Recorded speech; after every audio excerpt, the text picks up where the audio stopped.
Bonjour, Guy-Noël Dupré, je suis ingénieur d'affaires au sein du marché d'affaires Île-de-France de GRDF, avec pour objectif notamment de développer de nouveaux usages du gaz naturel. Et nous allons en reparler euh, très bientôt, notamment auprès des acteurs des data centers. Alors, de manière globale, effectivement, en ce qui concerne la place du gaz, et on parle de mix énergétique au niveau d'un territoire, l'objectif, l'idée un petit peu pour nous, c'était de dire, voilà, en France, il y a différentes énergies qui cohabitent et qui sont nécessaires au fonctionnement de notre pays. Et l'idée, c'était aussi d'introduire cette notion de mix énergétique auprès notamment des data centers ou d'autres industriels. Alors, concrètement, ça consisterait à introduire le gaz naturel et en particulier le gaz renouvelable pour alimenter un data center qui produirait lui-même donc son électricité. Donc à partir de gaz renouvelable, gaz qui est décarboné entre 5 et 10 fois moins carboné que le gaz naturel. On arriverait, donc le gaz se présenterait en énergie non pas concurrente ou en remplacement de l'électricité, mais on considère que le gaz a toute sa place et que c'est une énergie complémentaire, c'est une alternative que l'on propose aux acteurs des data centers sur l'alimentation énergétique de leur site. On pourra voir un petit peu en détail, notamment à travers la trigénération gaz renouvelable. Concernant les différentes technologies, donc on sait bien que les data centers sont quasi exclusivement, du moins en France, alimentés par le réseau électrique, avec des groupes de secours. Mais en utilisant le gaz, et on verra aussi pourquoi c'est pertinent, en utilisant le gaz sur un data center, on pourrait effectivement envisager d'alimenter des groupes électrogènes qui produiraient l'électricité pour les besoins du data center ou même d'autres applications en ce qui concerne les notions d'effacement, par exemple, ou d'autoconsommation, d'effacement, ou voire d'exporter toute ou partie de l'électricité sur le réseau.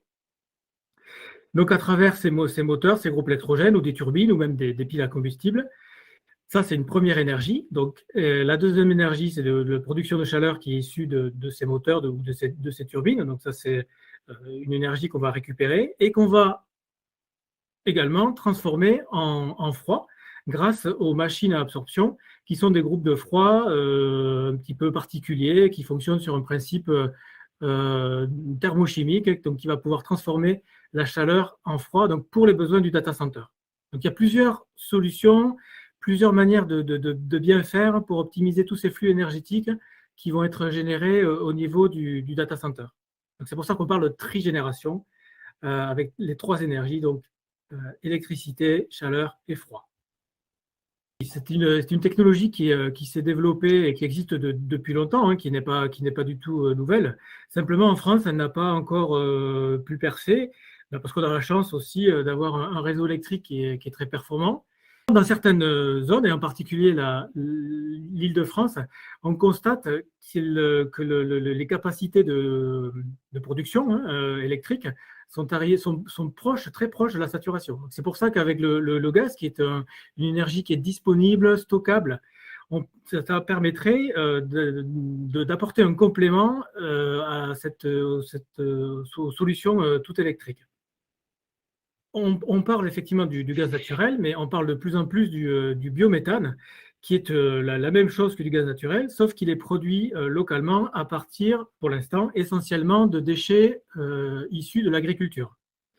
Donc, ça consiste en gros, à faire du compostage et à récupérer, puis à filtrer et à injecter le méthane qui est produit par décomposition de ces déchets sur le réseau GRDF. Et donc, ce biométhane est identique au méthane qui compose le gaz naturel et peut être tout à fait utilisé dans des chaudières, dans des applications, pour la cuisson, au même titre que le gaz naturel. Et donc ça, c'est un vrai enjeu pour GRDF, puisque plusieurs études ont été réalisées et montrent que techniquement, en France, on pourrait produire 100% de notre gaz naturel qui serait consommé grâce à ces technologies donc de méthanisation, de déchets, de pyrogazéification ou encore d'autres possibilités. Donc ça serait à l'horizon 2050. Et en 2030, GRDF vise les 30% de gaz renouvelable qui circulera dans nos réseaux. Donc c'est une énergie qui est produite localement à partir de déchets, qui n'est pas importée et qui est surtout 5 à 10 fois moins carbonée que le gaz naturel. Que des avantages.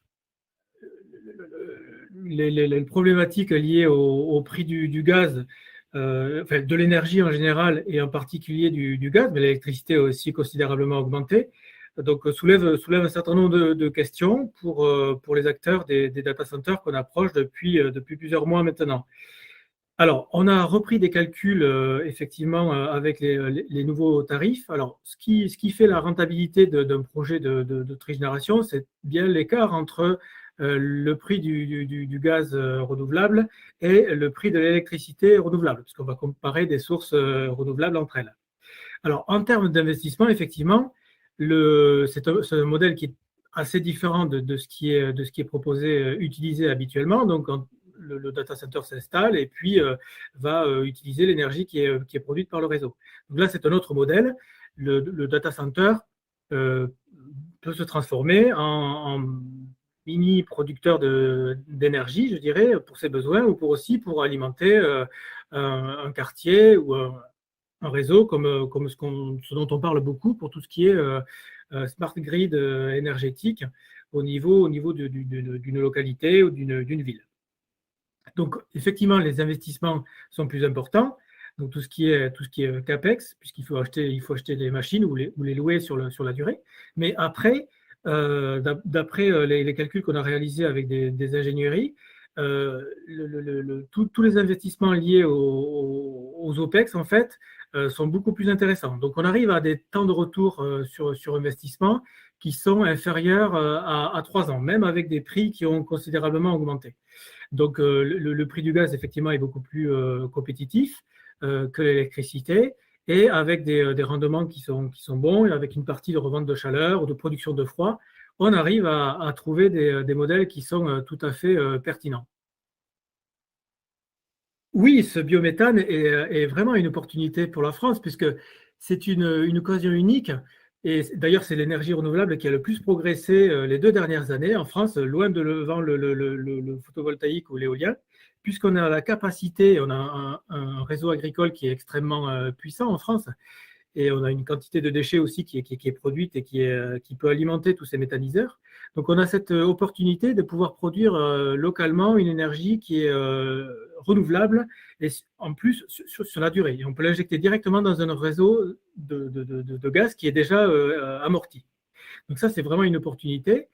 Et voilà, tout le travail de la filière consiste à apporter justement cette solution auprès des pouvoirs publics, de l'Europe, et on est de plus en plus entendu, et notamment malheureusement depuis la crise qui frappe l'Ukraine, ce qui est d'abord une crise humanitaire majeure.